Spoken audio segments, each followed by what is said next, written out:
Hi, friends, and welcome to our last week together here on the bridge.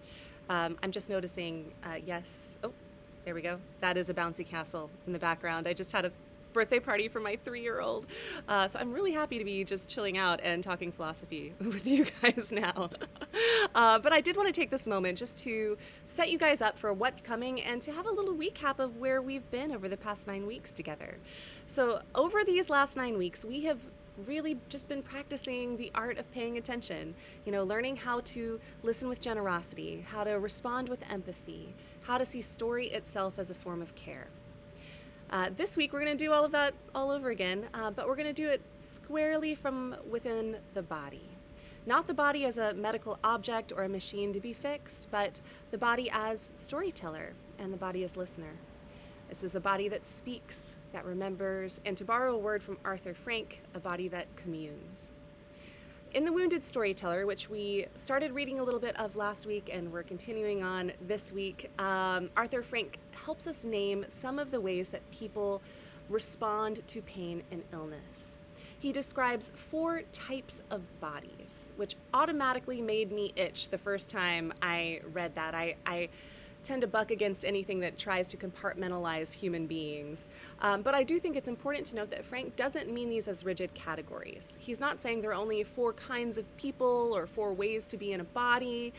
These are simply languages for the way the body might speak when it is in pain. Some different responses that we might move through or recognize in ourselves, in others, as we move through a pain or a painful or traumatic experience. He describes the disciplined body, the mirroring body, the dominating body, and the communicative body. The disciplined body he describes as a body that tries to control or perfect itself through routines and regimens. The mirroring body defines itself by comparison, constantly measuring its image against others. The dominating body responds to its limits with anger, denial, or force.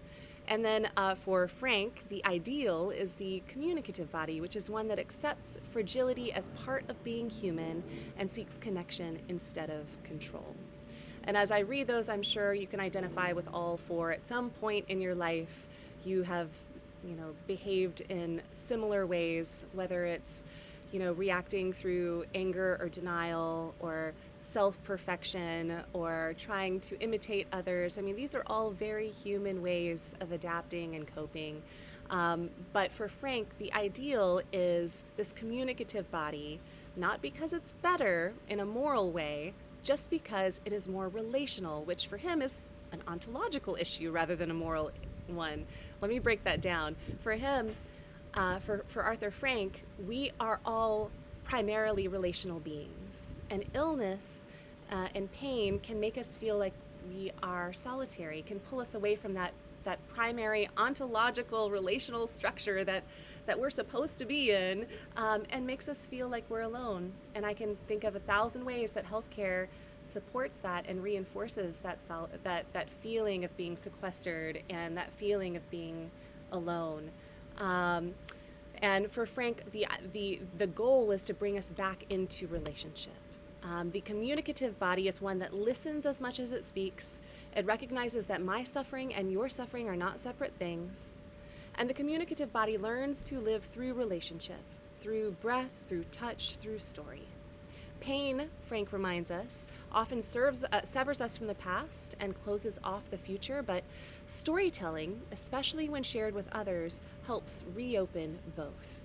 Through story, we rejoin the world. And I cannot think of a better spokesperson for this as a concept than Andrea Gibson, whose poetry constantly calls us back into relationship, even when, and maybe especially when, life feels too painful to go on. It was really so hard to choose a poem of Andrea Gibson's for us to close read, not just because I love their work, but because in Gibson's final years while living with terminal cancer, they came to know pain intimately and had a lot of experience with this. So their poems, for me, became part instruction manual for suffering and part invitation to the kind of relationality and embodied wisdom that suffering makes possible. I really hope their work touches you as much as it's touched me. But first, a note on queer theory, which I believe no conversation about embodiment and storytelling would be complete without. If Frank invites us to listen for the body's voice in illness, queer theory invites us to notice how power and identity shape who gets to speak in the first place. So, little side note here, in traditional literary study, we usually use the phrase the speaker to reference an author, right? So instead of attributing, when we're talking about intent or meaning, we'll kind of forget authorial intent and we'll keep meaning situated squarely in the terms of the text itself. Meaning in that view is made between the text and the reader, not dictated by who wrote it. That's why in most of our workshops we use this vague term, the speaker. But queer theorists like Eve Sedgwick and Jack Halberstam ask, what happens when the author's body has been historically erased, pathologized, or silenced, like queer bodies have? For many queer and trans writers, the so-called death of the author can feel like another act of disappearance. When the body has been made invisible, choosing to center it, to speak as a body, not about one, is a radical act. And that's where our final text of the course comes in, Andrea Gibson's spoken word poem, Angels of the Get Through. A note on Gibson, they are a queer, non-binary poet and performer whose work lives at the intersection of story, survival, and embodiment. Their poems are not just written, they're performed, breathed, inhabited. In Gibson's work, the boundary between writer and speaker collapses on purpose. Their voice, gestures, pacing, and presence are part of the poem's meaning. To hear Gibson perform is to encounter what queer theory and Frank's ethics of embodiment share.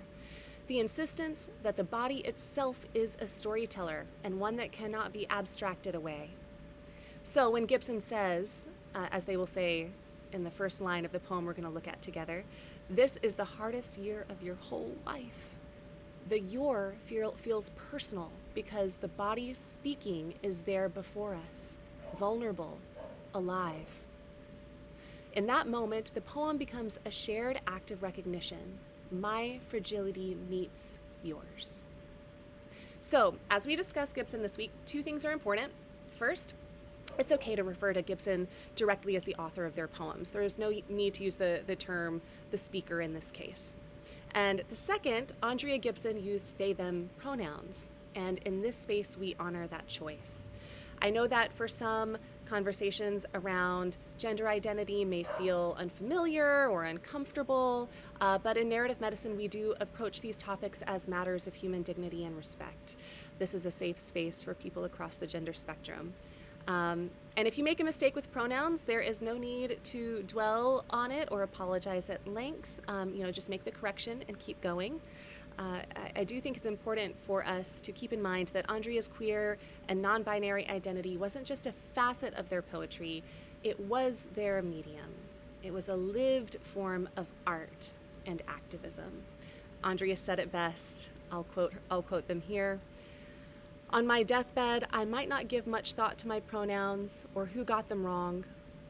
Who I am might not mean much then in the moment right before I'm about to be everything. But for now, I am so human and so easily soothed by the sound of somebody calling me home with a name I can find myself in. For now, that porch light is a universe where nothing that is tender doubts I exist. I love it.